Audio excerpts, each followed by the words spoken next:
Okay, we are doing excellent.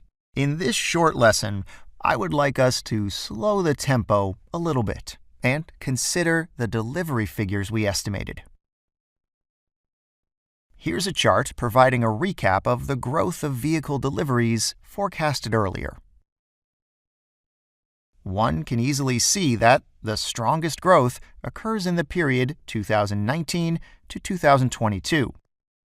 That's when the new Tesla models will be introduced to the market, and when, we assume, the company will manage to surpass the 1 million vehicles delivered mark.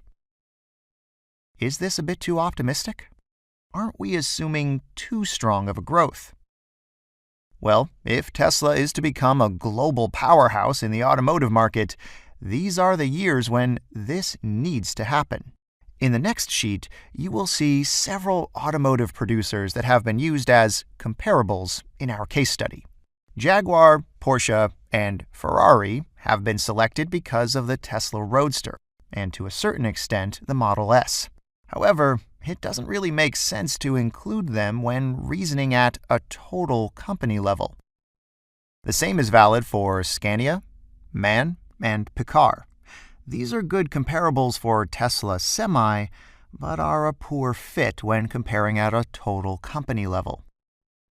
Therefore, we'll consider the companies at the top of our table: GM, Ford, Fiat Chrysler, BMW, and Volkswagen.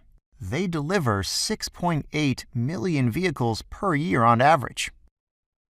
BMW appears to be the smallest of the 5 producers, delivering around 2.5 million vehicles per year. So, if Tesla is to become a true force in the automotive market, it is not unreasonable to predict that they will start delivering 1.5 million vehicles per year by the end of the forecast period in 2028.